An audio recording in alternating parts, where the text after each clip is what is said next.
Most people hear the name Karl Marx and immediately stop listening. To them, Marx is not a thinker, he's a label, a symbol of failed revolutions, broken economies, and ideas that never worked. Capitalism, they say, defeated Marx. History proved him wrong. End of story. But what if that's not true? What if capitalism didn't defeat Karl Marx at all? What if it confirmed his most dangerous warning? Welcome to the Financial Historian, where history is not about choosing sides, but about understanding power and why it always moves the same way.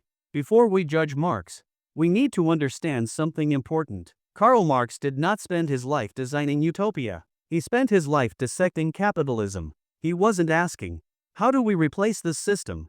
He was asking, what happens when this system runs unchecked? And the uncomfortable part is this: many of the problems Marx warned about are no longer theory. Karl Marx was born in 1818, at the heart of the Industrial Revolution. Factories were rising, machines were replacing people, cities were filling with workers who labored for endless hours, earned barely enough to survive, and had no power over the system that controlled them. Wealth was growing, but it was flowing upward, concentrating in the hands of factory owners, financiers, and industrial elites. Marx didn't look at this world and say, this is immoral. He said something more dangerous. This is structural. According to Marx, capitalism doesn't accidentally create inequality. It depends on it. The one thing Marx got right. Marx's most important insight was not communism, it was this: those who own capital, factories, land, machines, resources, gain more power over time. Those who sell their labor gain less, not because anyone is evil,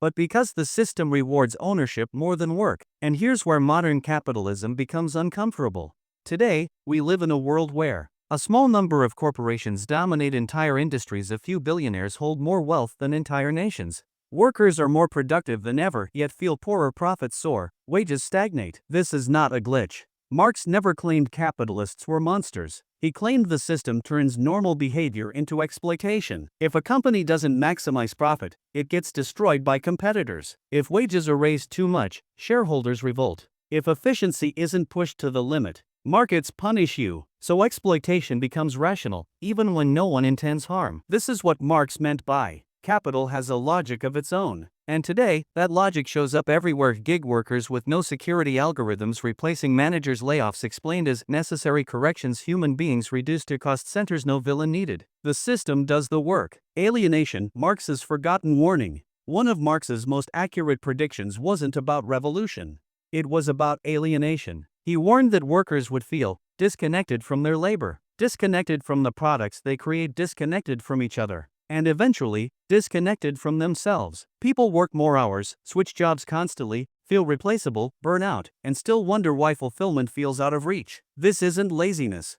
It's alienation. Work became a transaction, not a source of identity or meaning. Again, not a moral failure, a structural one. Marx was wrong about many things. He believed capitalism would collapse quickly, it didn't. He believed workers would unite globally. They didn't. He believed revolution was inevitable. History proved otherwise. Capitalism adapted. It rebranded. It absorbed criticism and survived. But adaptation doesn't mean innocence. It means the system learned how to manage discontent without solving its root causes. Here's the twist Marx never predicted. Capitalism didn't end class struggle. It outsourced it. Today, inequality grows silently through housing markets, education gaps, healthcare access, and digital monopolies. No barricades, no revolutions, just quiet pressure. And the irony is brutal. The same system that claims Marx was wrong keeps reproducing the conditions he warned about. Marx wasn't saying, destroy capitalism tomorrow. He was saying, if economic power keeps concentrating, political freedom becomes an illusion. When wealth controls opportunity, democracy weakens. When survival depends on compliance, freedom shrinks. When systems prioritize profit over people, society fractures. That was the warning. Not communism, not revolution, but imbalance. So here's the question history keeps asking us, and we keep avoiding: if capitalism creates incredible innovation, but also extreme concentration of power, if it generates wealth but disconnects people from dignity, if it adapts to criticism without correcting itself, then the problem isn't Marx, and it isn't capitalism alone. It's unchecked power. Karl Marx was wrong about the solution, but he may have been right about the diagnosis.